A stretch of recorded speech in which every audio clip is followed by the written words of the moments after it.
Buongiorno telespettatori di Tele4, benvenuti a questa edizione del nostro telegiornale che si apre con la cronaca. C'è tutta la disperazione di una famiglia rimasta senza casa dopo il devastante incendio che ha distrutto l'appartamento di Via dei Meccanici a Muggia, nelle parole della proprietaria che dice semplicemente: abbiamo perso tutto. Non abbiamo più niente, tutto bruciato. Fatica a trovare le parole per descrivere la drammatica situazione in cui si trova la sua famiglia. A parlare ai nostri microfoni è Elena, la proprietaria dell'appartamento al terzo piano di uno stabile di Via dei Meccanici a Muggia, andato in fiamme ieri sera. L'abitazione è completamente distrutta. Le immagini dei locali sono eloquenti. Ora la prima preoccupazione di questa famiglia è capire dove stare in attesa di trovare una nuova abitazione. E non torneremo probabilmente a casa, troveremo un'altra casa.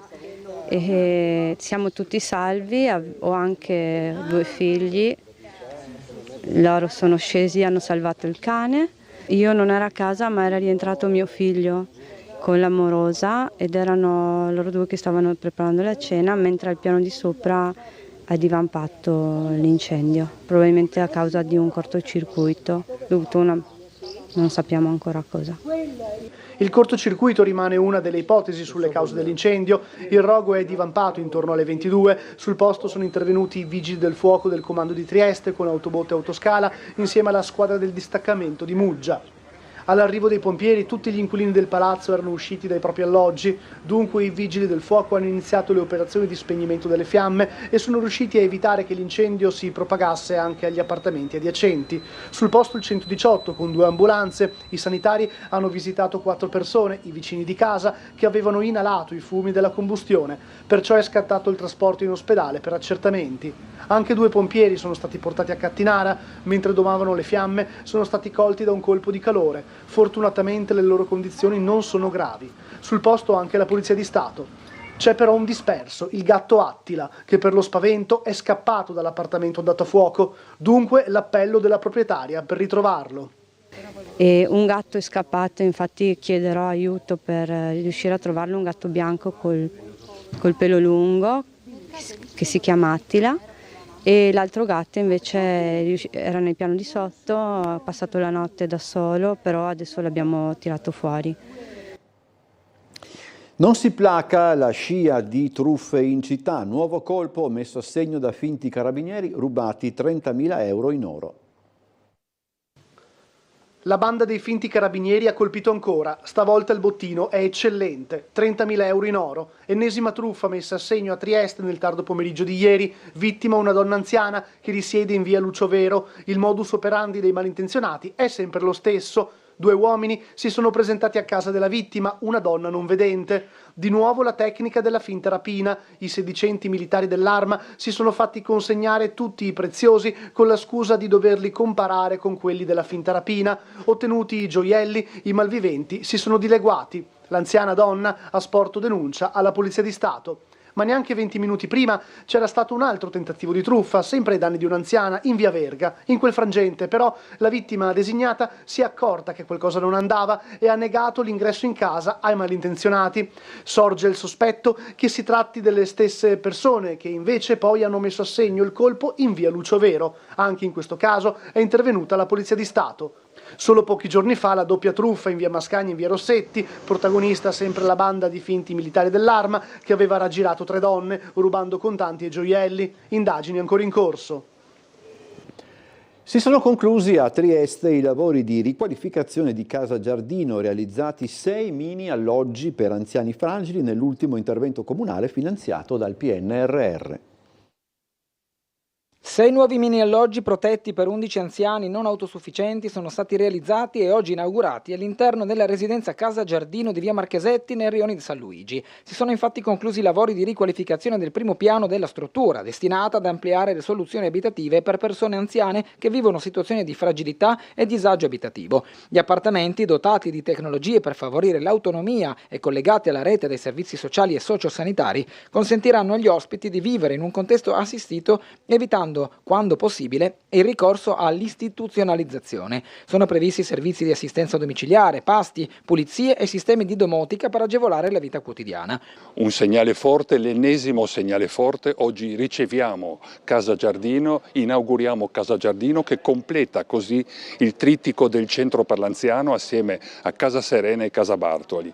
Un centro per l'anziano che intendiamo comunque rinnovare e valorizzare ancora di più con un nuovo centro per l'anziano per dare supporto e cura e un servizio sempre migliore alle nostre persone anziane e fragili.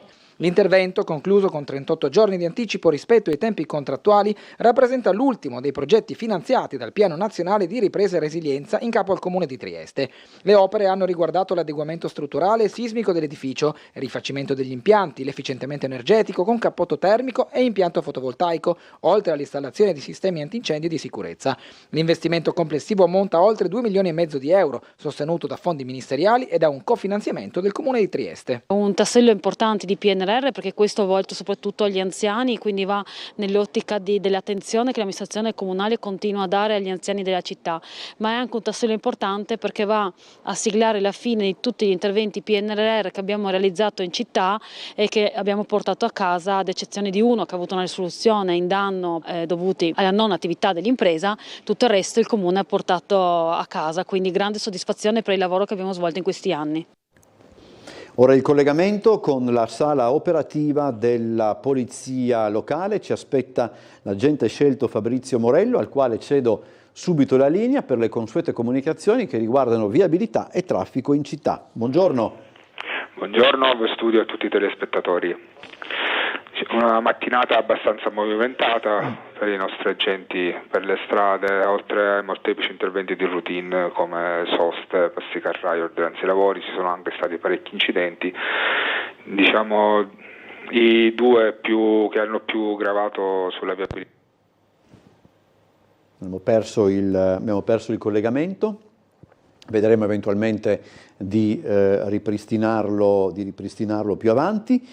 Intanto ci occupiamo dell'appuntamento dal vivo con Cinciut in programma a partire dalle 19 di venerdì al lavatoio di San Giacomo. L'ingresso è gratuito su prenotazione e tutti gli autori del foglio satirico andranno a leggere i propri pezzi. Vediamo allora.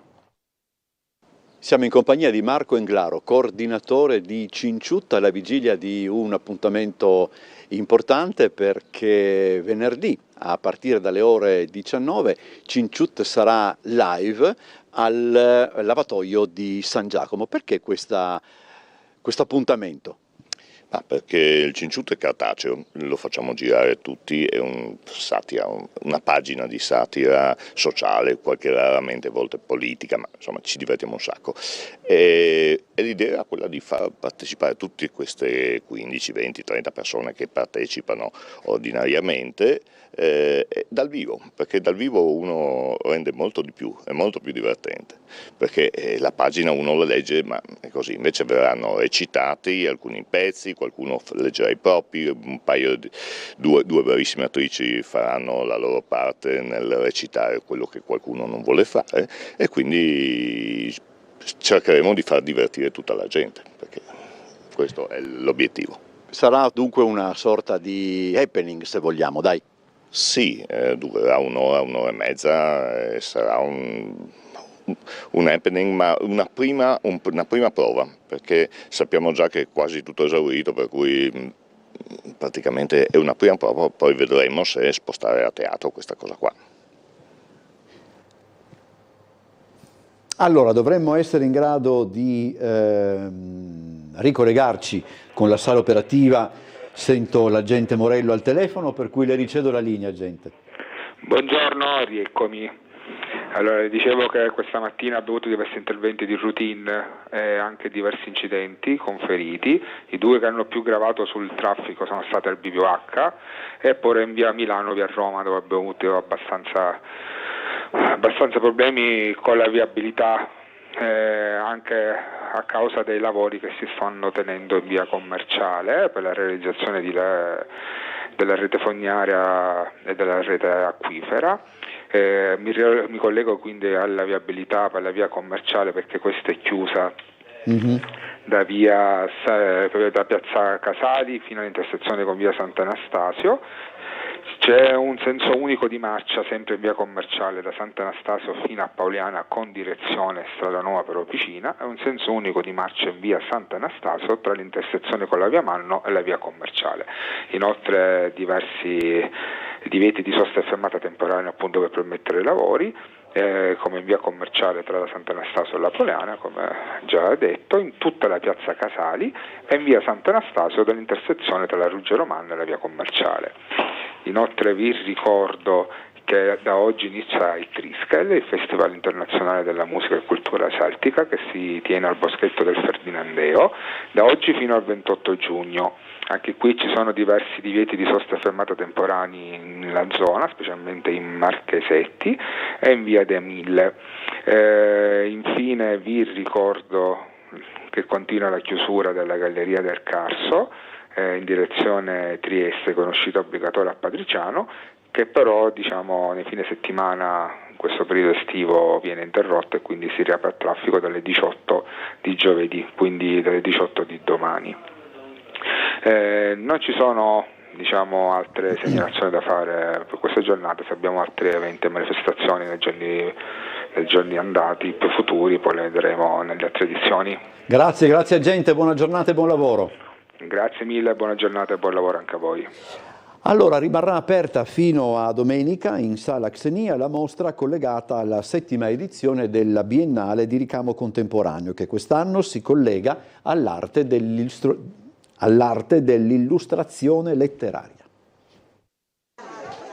Si intitola C'era una volta un filo, la mostra inaugurata alla Sala Xenia, 7ª edizione della Biennale di ricamo contemporaneo, promossa dall'Associazione Culturale Trieste Ricama con il contributo della Regione. Il percorso espositivo porta il ricamo artigianale al di fuori della dimensione propria per farlo diventare strumento narrativo e visivo, in forza della sua possibilità di interpretare e restituire contenuti complessi attraverso un dialogo fra codici espressivi differenti. Le opere in mostra, più di 100, traggono infatti diretta ispirazione dai volumi illustrati e dai calendari di 5 artiste di riconosciuta qualità e ne riproducono gli universi visivi: Michela Occhi, Sarolta Szulowski, Vesna Beneditic, Carlotta Zanettini e Martina Campagnolo. La mostra resterà aperta fino a domenica e, come sottolinea Miriam Silverio, direttrice artistica dell'associazione, prevede una serie di appuntamenti che andranno ad arricchire l'esperienza dei visitatori. Ci sarà la possibilità di incontrare le illustratrici, ma ci sarà anche la possibilità di provare a ricamare, quindi ci sono dei ricama lab dedicati a bambini o dei ricama lab dedicati ad adulti. E un'altra iniziativa di cui siamo molto felici è anche Nati per leggere, che è uno di questi pomeriggi leggerà ai bambini e alle bambine che si sono iscritte alcuni dei libri appunto illustrati da queste illustratrici. C'era una volta un filo sarà però anche un'occasione per la stessa associazione di raccontare se stessa. Oltre a questi ricami ispirati dalle illustrazioni, ci sono tutti i ricami che sono realizzati dalle allieve della scuola, che appunto esiste a Trieste da più di 20 anni e negli anni ha raccolto più di un centinaia di allieve. Ci fermiamo per la pubblicità, quando rientreremo abbiamo ancora altri servizi per cui rimanete in nostra compagnia. Rientriamo in studio, sono scattati i pattugliamenti estivi della Polizia Locale a Trieste sulla riviera di Barcola, focus su Maranza, degrado e droga. Parallelamente, dicevo, inizieranno anche dei controlli Movida che, così come tutto il resto della città, interesseranno anche questa zona. Non solo di giorno, controlli potenziati anche di sera per scongiurare le azioni dei Maranza. Barcola nel mirino della polizia locale, una risposta anche alle richieste di alcuni residenti della zona presenti alla conferenza stampa che hanno lamentato episodi di degrado e disordini soprattutto nelle ore serali. Dunque contrasto a spaccio di droga e violenza, agenti dedicati in zona sia con l'impiego del nucleo interventi speciali che con il reparto motorizzato che ogni giorno pattuglieranno la riviera barcolana. Non solo, più pattuglie sul litorale in vista dell'incremento del traffico nella stagione estiva. Solo nell'estate dell'anno scorso a Barcola si sono verificati 55 incidenti, mentre da maggio di quest'anno sono stati 10 i sinistri rilevati, 8 con solo danni e 2 con feriti. Non solo prevenzione e repressione, gli agenti saranno a disposizione di residenti e frequentatori di Barcola per qualsiasi segnalazione. Il servizio è iniziato e durerà fino a settembre. Questo controllo speciale di Barcola, 4 persone, 2 del nucleo interventi speciali e 2 del reparto motorizzato con competenze diverse che vigileranno e saranno a disposizione della cittadinanza. Un servizio che nasce appunto 4 anni fa su segnalazione, su richiesta di tanti cittadini, e cerchiamo di fare deterrenza, di incontrare la cittadinanza e di essere a disposizione di tutti e anche dei turisti che cominciano a frequentare numerosi la Riviera Barcolana. È scomparso all'età di 73 anni lo storico medico legale di Trieste Fulvio Costantinides, patologo forense e docente universitario. Fu il primo a lavorare sul caso di Liliana Resinovic. Arrivava al volante del suo Defender color verde, gli occhiali rettangolari, i baffi e l'immancabile senza maniche caccia e pesca. Fulvio Costantinides non era un, ma il medico legale di Trieste. Il patologo forense e docente universitario è morto nella notte all'età di 73 anni. In pensione dopo 40 anni ha realizzato le perizie sui gialli più complessi che la cronaca giuliana ricordi. Personalità di spicco nel mondo dell'anatomopatologia italiana con 100 pubblicazioni all'attivo, era professionista ma schivo, mai loquace davanti al microfono nel solco del segreto professionale e investigativo. Di solito, come nel caso del delitto di Gretta nel lontano 2011, il commento restava nel solco del consueto bisogna vedere con l'autopsia. Cioè qui è difficile dire che cosa abbia cagionato veramente il decesso. Solo l'autopsia potrà dirtelo. Per sentirlo parlare in modo diffuso, se non una lezione o un convegno, bisognava assistere a qualche procedimento giudiziario dove interveniva per dirimere questioni tecniche circa l'ipotesi sulla dinamica di un delitto, come quello che nel 2014 costò la vita a Don Rocco. La diagnosi arriva facendo, mettendo assieme tutti i sensi, però se qualcuno manca non cambia assolutamente nulla. Nell'ultima parte di carriera il suo nome è rimasto legato a doppio filo al caso di Liliana Resinovic. Costantinides fu il primo a pensare all'ipotesi del suicidio, fu lui a rilevare come la presenza dei sacchetti in testa al cadavere e ai sacchi neri attorno al corpo fosse una consuetudine vista più volte nella sua carriera. Un personaggio unico e impossibile da rimpiazzare nell'immaginario collettivo della città, da cui decine di colleghi hanno imparato un mestiere difficile e iperspecialistico, ma anche un uomo dalle caratteristiche irripetibili, quelle a cui qualche romanziere che ha attinto in passato alla cronaca locale si è sicuramente ispirato. Anziani non autosufficienti. Dalla ricerca dello SPI-CGIL, illustrata nel corso di un incontro pubblico, emergono carenze di personale e servizi ancora troppo sbilanciati sulle famiglie. Le condizioni di vita degli anziani non autosufficienti tra residenzialità e assistenza domiciliare sono state al centro del convegno odierno promosso dallo SPI-CGIL, che ha presentato i primi risultati di una ricerca sulle strutture di accoglienza e sui servizi di cura in Italia. Lo studio, realizzato attraverso interviste ai familiari degli ospiti di diverse residenze assistenziali, mette in evidenza luci e ombre di un sistema chiamato a confrontarsi con l'invecchiamento della popolazione e con un numero crescente di persone fragili. Tra i temi emersi la carenza di personale, il forte turnover degli operatori e la difficoltà di garantire attività di socializzazione e assistenza personalizzata. Le testimonianze raccolte raccontano strutture spesso orientate soprattutto agli aspetti sanitari, mentre risultano più deboli quelli relazionali e legati alla qualità della vita quotidiana. Criticità riguardano anche gli orari, gli spazi, la comunicazione con le famiglie e la limitata presenza di figure come psicologi e geriatri. Come si invecchia è il tema che è al centro di questo convegno di oggi. Quindi vuol dire in buona sostanza affrontare i temi della non autosufficienza, dell'invecchiamento attivo. Oggi sappiamo ad esempio che abbiamo circa 40.000 persone non autosufficienti nella nostra regione, 10.000 stanno in struttura residenziale, 10.000 circa sono seguiti dal Fondo dell'autonomia possibile, Domanda, gli altri 20.000 cosa facciamo? Perché sappiamo che è un dato in continua crescita. Se pensiamo che 10 anni fa noi avevamo il 26% di popolazione anziana, oggi siamo al 28%, ma tra 10 anni saremo al 33%, cioè questo vuol dire che c'è un'accelerazione fortissima dell'invecchiamento. La ricerca evidenzia inoltre come il sostegno alle persone anziane continui a gravare in larga parte sulle famiglie, in un contesto in cui i servizi pubblici restano insufficienti rispetto ai bisogni. L'obiettivo indicato dallo SPI CGIL è quello di rafforzare il confronto con istituzioni e gestori dei servizi per costruire un sistema capace di trasformare le strutture da semplici luoghi di cura a veri luoghi di vita. Sono stati presentati i dati sul monitoraggio delle acque lungo le coste del Friuli Venezia Giulia. Il 100% dei punti presi in esame da Goletta Verde di Legambiente a mare e in zone critiche di scarico è risultato entro i limiti di legge, confermando il trend positivo dello scorso anno.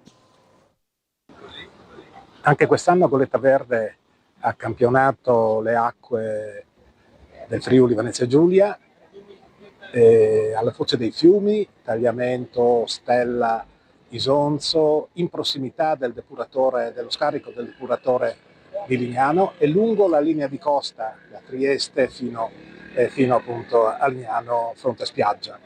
I dati sono risultati positivi e si confermano quelli dello scorso anno, ovvero il mare del Friuli Venezia Giulia è pulito. E tutti quanti i campioni che sono stati analizzati lungo le coste del Friuli Venezia Giulia sono risultati entro i limiti di legge, ma questo non significa passare alla guardia, è un monito per continuare a impegnarsi nel monitorare la qualità della depurazione degli impianti anche di trattamento delle acque e soprattutto di investire maggiormente su un aspetto che qui abbiamo riscontrato come mancante, cioè quello della comunicazione ai bagnanti delle informazioni sulla qualità delle acque lungo le coste di questa regione. Allora, parliamo adesso di acqua, che è parliamo invece, chiedo scusa, del cinquantennale di Trieste Atletica, che quest'anno è andato a coincidere con un'importante conquista a livello sportivo per la squadra di atleti della compagine locale.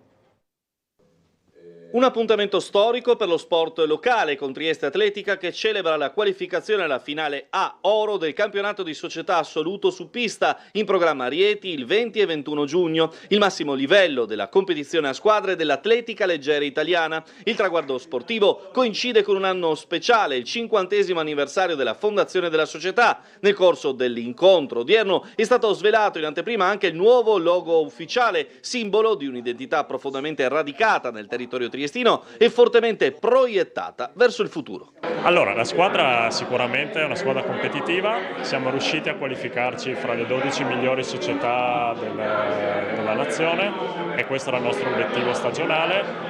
Ora la sfida più dura, ci troveremo a confrontarci con delle squadre molto competitive, l'obiettivo sarebbe quello di rientrare tra le prime 8 così da mantenere la finale oro anche il prossimo anno. C'è stato un importante incontro con istituzioni e portatori di interesse sul futuro del servizio idrico integrato. Acegas APS punta a proseguire con la gestione. Vediamo quello che è emerso questa mattina. Avendo dato, a nostro avviso, e dando un servizio eccellente, ma questo ce lo dicono il regolatore, ce lo dice ARERA, ce lo dice chi come autorità dà ogni anno 2 anni le pagelle ai gestori italiani. Per questo puntiamo a continuare a fare bene il nostro mestiere per cercare di dare la migliore acqua a questa città. Dopo una gestione trentennale del servizio idrico a Trieste, nel 2027 il contratto con Acegas APS Amga andrà in scadenza, ma l'obiettivo della multi-utility è chiaro: continuare a gestire il servizio. Oggi l'incontro dal titolo Acqua di Trieste, una storia che guarda avanti, nella sede operativa di Via Svevo. Un momento di confronto che ha coinvolto istituzioni, mondo accademico e portatori di interesse del comparto idrico e dei servizi pubblici locali per offrire una riflessione ampia sulle sfide che attendono il servizio idrico integrato. Il dibattito verte sul rinnovo della concessione del servizio. La procedura per la gara pubblica europea è già stata avviata. Certo, è già iniziata la procedura di gara per i prossimi 10 anni, quindi 28-38, però questo non esclude altre formule. La politica della Regione è di avere un unico servizio idrico e un unico servizio rifiuti. Trieste è un'eccezione perché la proprietà della rete idrica è della Cegas, quindi in questa eventuale gara chi dovesse vincerla deve pagare alla Cegas una cifra che loro stimano a 180 milioni, vanno verificati, comunque sono cifre molto importanti. Quindi diciamo che su Trieste la cosa è anomala, va detto però che il servizio è buono. 190 milioni di euro sono il valore stimato di rimborso che il subentrante, qualora non si proseguisse con Acegas, dovrebbe versare alla Multi-Utility, cifra che rappresenta il valore residuo di investimenti effettuati negli anni e non ancora ammortizzati sul territorio, ma come si diceva l'obiettivo di Acegas è quello di restare. Ma certamente perché pensiamo di essere in grado di dare anche per il futuro un ottimo servizio, di fare gli investimenti importanti che serviranno per questo territorio, per traghettare nei prossimi decenni Trieste all'interno di un contesto di sicurezza, di resilienza idrica in un momento in cui il cambiamento climatico sta effettivamente cambiando molte cose. Dal canto suo il sindaco di Trieste Roberto Di Piazza plaude al lavoro svolto da Acegas fino ad ora. Chi gli dà 190 milioni alla Cegas? Io credo che la Cegas deve continuare a gestire come abbiamo fatto in questi anni, prima con Illy, adesso con Di Piazza, ripeto, negli ultimi 30 anni abbiamo fatto delle cose bellissime. Muggia scarica a Trieste, prima scaricava a mare Muggia, Sandoligo scarica a Trieste, depuratore, ripeto, abbiamo uno dei migliori depuratori d'Europa, questo andava fatto e quello abbiamo fatto. Avanti con la Cegas sempre. È tutto, ci vediamo alle 17.55 con Trieste in diretta e alle 19.30 con l'edizione serale del telegiornale. Buon proseguimento, arrivederci.